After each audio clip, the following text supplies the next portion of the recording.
Hi friends, welcome back to our channel. ఈరోజు మన ఛానల్లో రెసిపీ వచ్చేసి పర్ఫెక్ట్ బేకరీ స్టైల్ బాదుషా అండి. కలర్ అయినా టెక్స్చర్ అయినా చూడండి ఎంత పర్ఫెక్ట్గా వచ్చిందో. ఈరోజు ఇంత టేస్టీ బాదుషా ఎలా చేయాలో మన ఛానల్లో చూద్దాము. నా ఛానల్ని ఫస్ట్ టైం ఎవరైనా చూస్తున్నట్టయితే ప్లీజ్ సబ్స్క్రైబ్ చేసుకోండి. ఈరోజు ఇంత టేస్టీ బాదుషా ఎలా చేయాలో చూద్దాం. ఇప్పుడు ఒక పెద్ద బౌల్ తీసుకుందాము. బౌల్ తీసుకొని 1 కప్పు మైదా వేసుకుందాము. 1 కప్పు మైదా 250 గ్రామ్స్ అండి. ఈ మైదాలోకి చిటికెడు వంట సోడా వేసుకుందాము. అలాగే చిటికెడు బేకింగ్ సోడా వేసుకుందాము. మనం కాంచుకున్న డాల్డా వేసుకుందాము. డాల్డా వద్దనుకునే వాళ్ళు నెయ్యి వేసుకోవచ్చు, నెయ్యి వద్దనుకునే వాళ్ళు ఆయిల్ కూడా వేసుకోవచ్చండి. కానీ డాల్డా వేస్తేనే టేస్ట్ చాలా బాగా వస్తుంది. ఇప్పుడు ఈ మిశ్రమాన్ని బాగా కలుపుకుందాం. ఈ మిశ్రమాన్ని బాగా కలుపుకున్నాం కదా, ఇప్పుడు తగినన్ని నీళ్లు పోసుకుంటూ ఒక 10 నిమిషాలు బాగా కలుపుకోవాలి. పిండిని ఎంతసేపు తడుపుకుంటే మన బాదుషా అంత ఫ్లఫీగా వస్తుందండి. కొంచెం కొంచెంగా వాటర్ యాడ్ చేసుకుంటూ పిండిని బాగా కలుపుకోవాలి.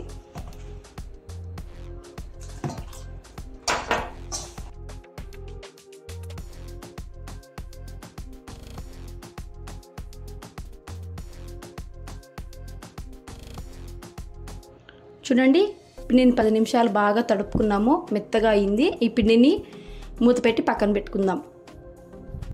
పిండి కలపడం అయిపోయింది కదా, ఇప్పుడు పాకం పెట్టుకుందాము. మనం స్టవ్ ఆన్ చేసుకొని ఒక కడాయి పెట్టుకోవాలి. మనం ఏ బౌల్లో అయితే పిండి తీసుకున్నామో అదే బౌల్తో 2 కప్పులు షుగర్ తీసుకోవాలి. అంటే 250 గ్రామ్స్ పిండికి నేను 500 గ్రాముల షుగర్ తీసుకుంటున్నానండి. 1 కప్పు పిండికి 2 కప్పుల చక్కెర సరిపోతుంది. ఇప్పుడు ఈ చక్కెరలోకి 1 గ్లాస్ వాటర్ యాడ్ చేసుకుందాము. బాగా కలుపుకుంటూ కాంచుకోవాలి.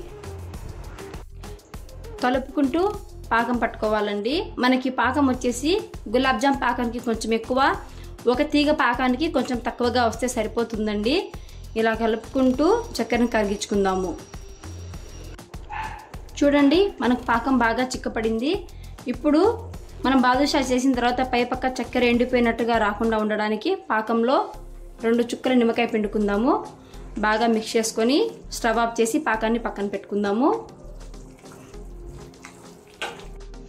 మనం తడిపి పెట్టుకున్న పిండిలోంచి ఇలా కొంచెం పిండిని తీసుకోవాలి. ఇలా అరిచేతిలోకి తీసుకొని ఎక్కువ ప్రెస్ చేయకూడదండి. మామూలుగా ఇలా ప్రెస్ చేసి రౌండ్గా తిప్పుకుంటూ ఇలా హోల్ పెట్టాలి. మళ్ళీ ఈ పక్క తిప్పి ఇలా హోల్ పెట్టుకోవాలండి. ఇలా కొంచెం కొంచెంగా ఒకే సైజులో పిండిని తీసుకొని బాదుషాలన్నీ రెడీ చేసి పెట్టుకోవాలి. ఇలా జెంటిల్గా తిప్పుకోవాలి, ఎక్కువ ప్రెస్ చేయకుండా. ఇలా హోల్ పెట్టి మళ్ళీ ఈ పక్క హోల్ పెట్టుకోవాలి. చూడండి, అన్నిటిని ఇలానే రెడీ చేసి పెట్టుకుందాము.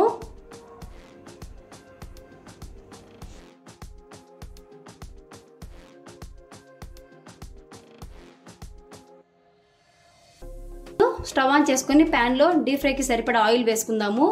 స్టవ్ లో ఫ్లేమ్లో పెట్టుకోవాలండి. ఒకసారి చెక్ చేసుకుందాము.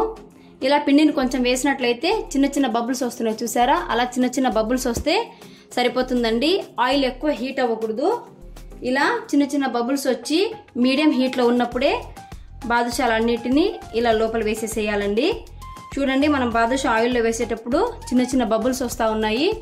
ఇలా బబుల్స్ వస్తే మనకు కరెక్ట్ లో హీట్ సరిపోయినట్టండి. ఇలా అన్ని బాదుషాలని ఆయిల్లో వేసేసుకుందాము.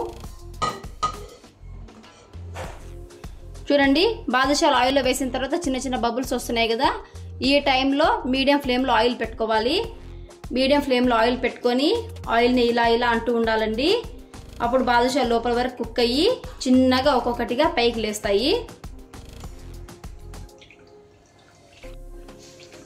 చూడండి, మనం ఇలా ఇలా ఆయిల్ అంటూ ఉంటే ఒక్కొక్కటి లోపల వరకు కుక్ అయ్యి చిన్నగా పైకి వస్తూ ఉన్నాయి.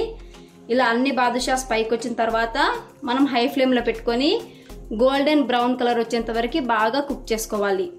అన్ని బాదుషా పైకి వచ్చిన తర్వాతలే హై ఫ్లేమ్లో పెట్టుకోవాలండి. మనకి అన్ని బాదుషాస్ ఆయిల్లో పైకి వచ్చేసాయి. ఇప్పుడు మనం హై ఫ్లేమ్లో పెట్టుకొని గోల్డెన్ బ్రౌన్ కలర్ వచ్చేంత వరకు కాల్చుకుందాము. చూడండి, ఒక పక్క బాగా కాలయ్యి ఇంకో పక్కకి ఇలా తిప్పుకుంటూ కాల్చుకోవాలి. 2 పక్కల గోల్డెన్ బ్రౌన్ కలర్ రావాలి. అప్పుడే లోపల వరకు బాదుషా బాగా కుక్ అవుతుంది. ఇలా అన్నిటినీ 2 పక్కకు తిప్పుకుందాము.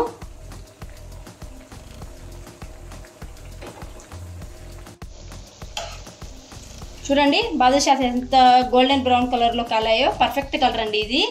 ఇలా కాలిన తర్వాత వీటిని డైరెక్ట్గా తీసుకొని మనం పాకం రెడీ చేసి పెట్టుకున్నాం కదా, పాకంలోకి వేసేసుకోవాలి.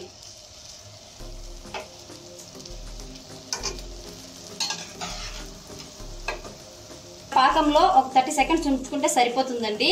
మనము వేడివేడిగా కాలేవే వేసాం కాబట్టి పాకం చాలా తొందరగా పీల్చుకుంటాయి. మరి ఎక్కువసేపు పెట్టుకుంటే చాలా మెత్తగా అయిపోతాయండి, క్రిస్పీనెస్ తగ్గిపోతుంది. పాకంలో బాగా నానాయి. వీటిని ఇలా ప్లేట్లోకి సర్వ్ చేసుకుందాం. చూడండి perfect bakery style badusha ready. మీరు ట్రై చేయండి. రెసిపీ ఎలా వచ్చిందో నాకు కామెంట్ చేయండి. ప్లీజ్ నా ఛానల్ని లైక్ చేయండి, షేర్ చేయండి, సబ్స్క్రైబ్ చేయండి.